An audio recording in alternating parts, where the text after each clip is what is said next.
Hi, I'm Joel, Director of Capitalised Business Finance. In this video, I'm going to be talking about the two general types of invoice financing, selective invoice finance and full book invoice finance, and specifically what disapprovals are. How do they impact access to and the cost of finance for your business?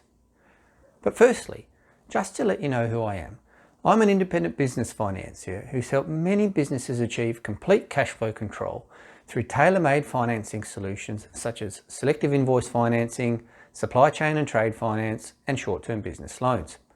Over the years, I've learnt a lot and seen many business owners make mistakes that have cost their businesses dearly. Mistakes that can be avoided by some basic understanding of how this industry works and what to look for when searching for a business financing facility. One of my goals is to provide the knowledge to empower other business owners to achieve success. The more positive, motivated and happy business people we have in our society, the better our lives will be. I'm also a property developer and investor, and I'm passionate about helping good, honest people succeed. I don't come from privilege. My parents came to our country with one suitcase of clothes and couldn't speak English. I'm self-made, and from personal experience, I'm a firm believer that everyone has the opportunity to be whoever they commit to be, but they must commit and put in the effort to succeed. So, let's talk about invoice financing. In other posts, I've talked about what invoice finance it is, its benefits over other forms of finance when it comes to solving business cash flow problems, and what financiers consider before advancing funds to your business. I've also introduced the two general types of invoice finance facilities: selective invoice finance, where not all invoices are financed, and whole of turnover or full book invoice financing, where all invoices are processed by a financier. I find that the easiest way to explain the difference between the two general types is to focus on full book invoice financing, explain how it works, then compare it to selective invoice financing. Full book facilities are simple in design but complex in execution. The simple aspect is that your financier will charge you a service fee on all of your debtor invoices. And I have an example debtor book here. The total figure on your accounts receivables ledger is what you'll pay a financing fee on. But the complex aspect is that you may not receive finance on all of your invoices. Let's get this clear. With full book style facilities, your financier will charge you a service fee on all of your debtor invoices, but you may not receive funds for all of your invoices. You are paying a fee for the privilege of allowing your financier to decide which invoices they're going to fund and which invoices they're not going to fund. You pay the fee before a financing decision is made. As you generate invoices in your business and send them to the financier, you are charged a service fee immediately, after which the financier will decide how much finance you receive for those invoices, if any at all. In contrast, with selective invoice financing, because you can select an invoice that is guaranteed to receive finance, you will never pay a fee and never not receive funds. That is, the financing decision is made before you pay a fee with selective invoice financing. When you don't receive finance on an invoice, that invoice is said to have been disapproved. It's important to understand some of the common reasons for disapprovals so that you can review your own business situation against these reasons, allowing you to determine whether a full book or a selective invoice financing facility would work best for your business. It's also important to understand some of these basics so that when you do search for an invoice financing facility, you're aware of the questions to ask to determine the limitations of each facility you consider. These disapprovals are common, but each financier will have their own rules and limits. So this is general information, but very important to know. Let's look at a few of the common reasons for disapprovals now. Aging of invoices is one reason. Aging refers to how many days have passed since you issued the invoice to your customer. Different industries have different typical payment terms. Some common ones may be 30 days from date of invoice to end of month plus 30 days or end of month plus 45 days. Knowing your customer terms is important in order to view your invoice aging in context. So why is aging important?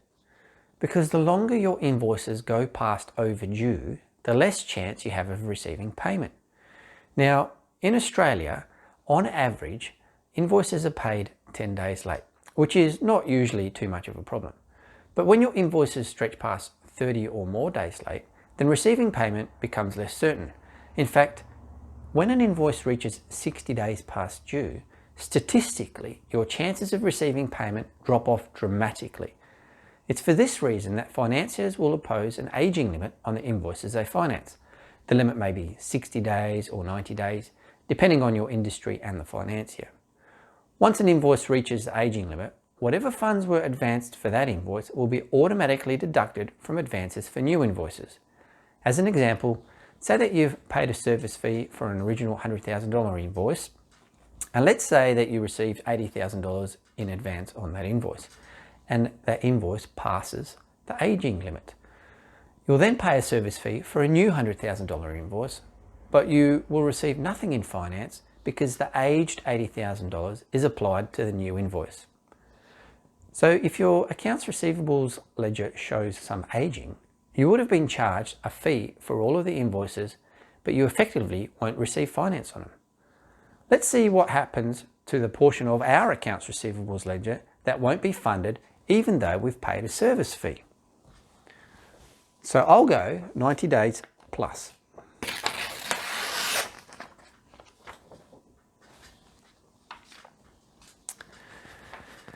In the case of selective invoice financing, you wouldn't select an aged invoice for financing. That's quite obvious.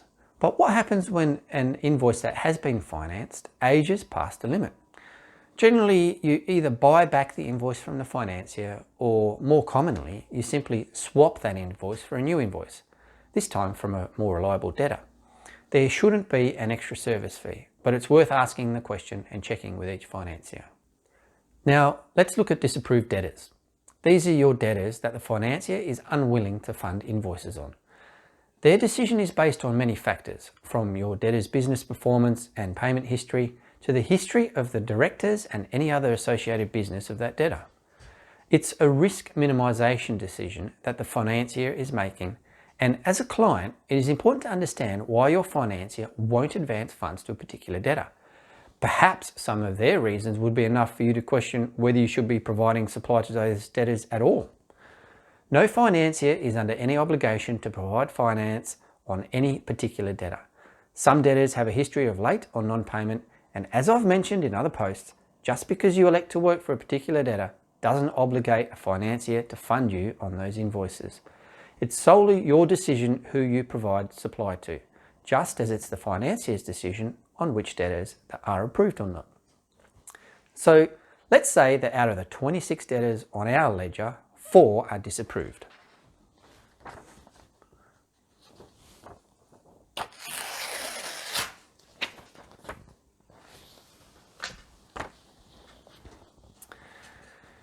Debtor concentration limits are another common reason for disapprovals. There are 2 types of debtor concentration limits: your limits and your financier's internal limits. Your financier will impose a limit on a proportion of your debtor ledger any particular debtor can be. For example, say you have a limit of 20% of your debtor book for Acme Proprietary Limited. And let's consider that business with Acme is going great. In fact, they're one of your best customers and you find yourself doing more and more business with them, issuing more and more invoices. Eventually, Acme grow to be 20% of your debtor book. And up until that point, your financier has funded your new Acme invoices, minus any other reasons for disapprovals, helping you build your business. But as Acme grow to be over 20% of your debtor book, new Acme invoices you create will attract a service fee, but you won't receive financing on them. This effectively halts the growth of your business. The debtor concentration limit has stopped your business growing.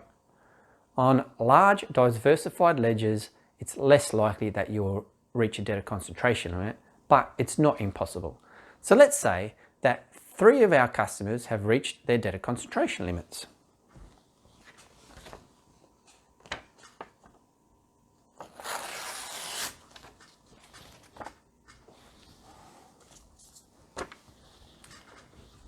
Now, by applying a debtor concentration limit, the financier is simply limiting their risk by making sure that your debtor book is as diversified as possible, that you aren't pinning your business success on a handful of customers.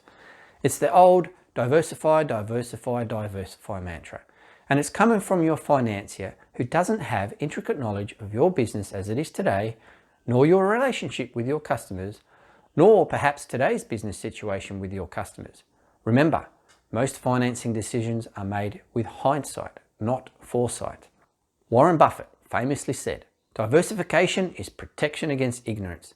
It's your financier's ignorance that is limiting your business." To finish the quote, Warren said, "It makes little sense if you know what you're doing.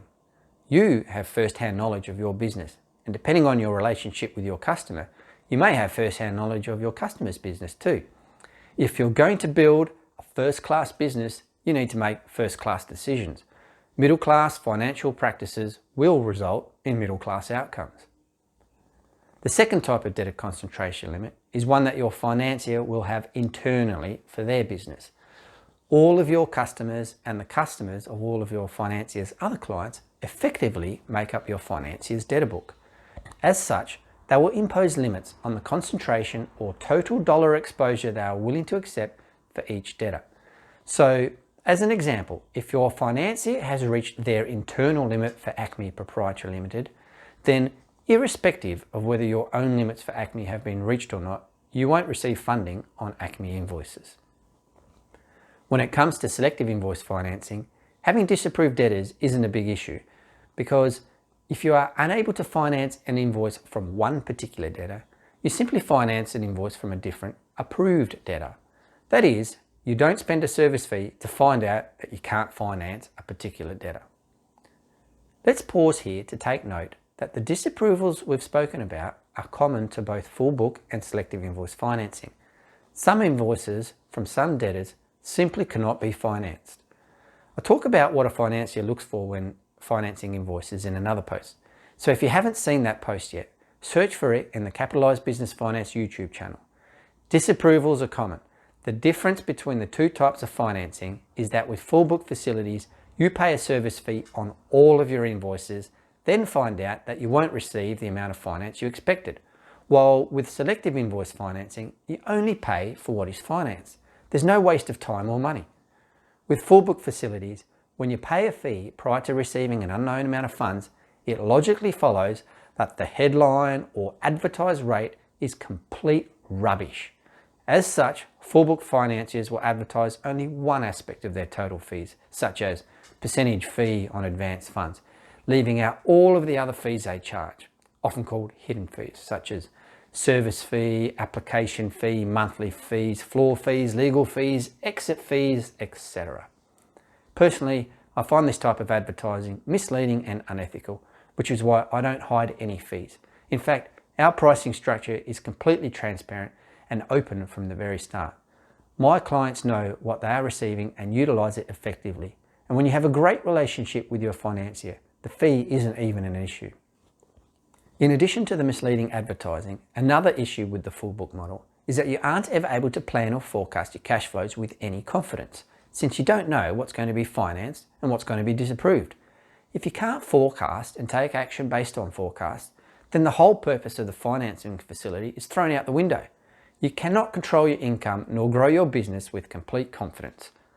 Full book financiers exist to maximise their profit at minimal risk to their business. Selective invoice financiers exist to provide on-demand cash flow solutions that work for both the client and the financier. Let's move on to another limitation of full book facilities: facility limits.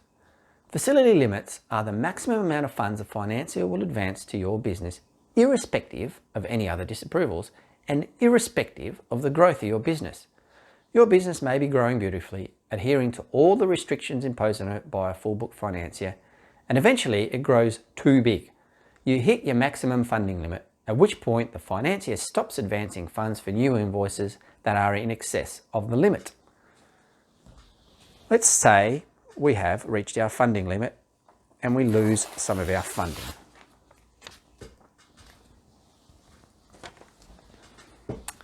Just as your business is reaching new heights, the financier's facility limit prevents you from growing further. Their cash flow facility, designed to grow your business, does exactly the opposite. The facility limit is initially set so that your business is able to achieve growth, and some financiers will periodically review the limit up or down based on your business performance.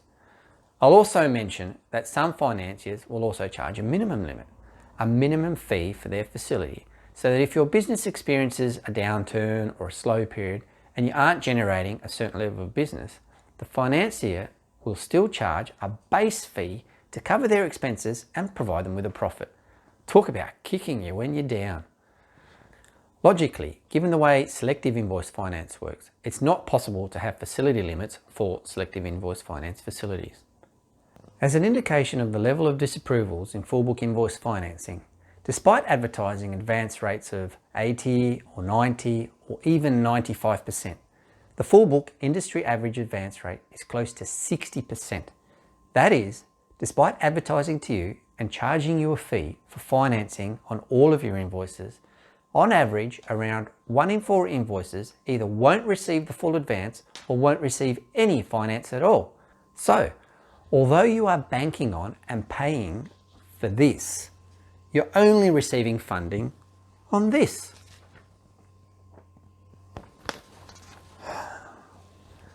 You will never have this problem with selective invoice financing. You simply finance only what is needed and only what can be financed. When service and quality are your strengths, you don't need lock-in contracts. So it will come as no surprise to you that full book facilities come with lock-in contracts. These can be from as short as 1 year, but are typically 2 years in length, with notice periods to exit the facility by the end date. Now, you can exit the facilities at any time. However, exit fees will be payable, and these can be very hefty. The worst I've heard of is a 6-figure exit fee for a business before a single invoice was financed. The exit fee is often calculated as the amount of money the financier is expecting to make from you during the lock-in period. Their focus is on how much they can get out of you. As a result, most businesses simply see out their contract in the hope of finding a better financier next time, or avoiding the invoice financing industry altogether because of the poor experience they've had. But what a lot of people don't realise is that businesses can get trapped into a debtor financing cycle, moving from one full book financier to another. How? As the contract term is coming to an end, the financier will adjust the advance rate so that they don't have any outstanding invoices on the day the contract ends. They want to make sure that they have all of their money by the end date. They do this by reducing the advance rate in the months before the contract ends. So, for example, 3 months before the contract ends, the advance rate may drop from 80% to 40%. Then 2 months before the end, it may drop to 20%, and so on. By doing this, not only does the financier ensure that they aren't exposed by the end date, but it also puts a cash flow squeeze on the client business. Unless the client is able to fund their own exit from the facility, that is, they have the cash to cover the cash flow shortfall, there are basically 2 options for the client. 1, they find a new financier who buys out the existing facility, often with a new lock-in contract. Or 2, they ask the existing financier what they can do to turn the cash back on. The answer? A brand new lock-in contract. So, you need to be very cautious when assigning all of your invoices over to a financier for a lock-in period. The facility may be fantastic to start with, but over time it could evolve to be the worst financial burden you inflict on your business. This is why I'm constantly reminding people to fully understand what they need and fully understand what they're being offered. So with all of the negatives I've spoken about, what kind of business would benefit from utilising a full book invoice financing facility? Well, it will be a business that has to finance more than half of their invoices all of the time for at least 2 years. It could be a business that sees growth month on month, every month for 2 years running. And I'm not sure which business actually sees this. Or it could be a business where their debtor payment terms are long, but they need to make creditor payments quickly. For example, a business operating in the labour hire market, providing labour to the mining or construction industries, on end of month plus 30-day terms and having to pay workers weekly. But even in this example, if you have the funds to overcome your initial cash flow gap, unless your business is growing, utilising a full book facility is just giving some of your profits away. Once your cash flow cycle is established, payments will come in regularly. It's just the initial gap in the first month or two that need funding. You could finance the first few invoices using selective invoice finance without committing to an ongoing financing relationship, carefully manage your first few months of cash, and the overall cost to your business can be much lower than with a full book facility. Aside from not having the cost of disapprovals, selective invoice financing offers an advantage to your business that full book facilities can't. The advantage is the ability to offer payment terms to your customers and have your customers cover the cost of demanding credit while not suffering from any cash flow gaps in your own business. How does this work? Basically, you can offer your customers a choice of invoices with varying payment terms. For example, COD or payment within 7 days could be set at your normal or base price. If the customer wants credit, you can offer them a different invoice for a longer period, say 30 days, at your base price plus a percentage on top. Ideally, the percentage would cover the cost of the finance if you wanted to finance the invoice. If you don't finance, you make a larger profit. So not only are you providing flexibility to your customer in terms of allowing them to decide which invoice they want, you don't need to forego any profit that you would have normally made, and your customer is covering the cost of finance for you. I have clients who put the cost of finance on all of their invoices, even though they don't finance everything.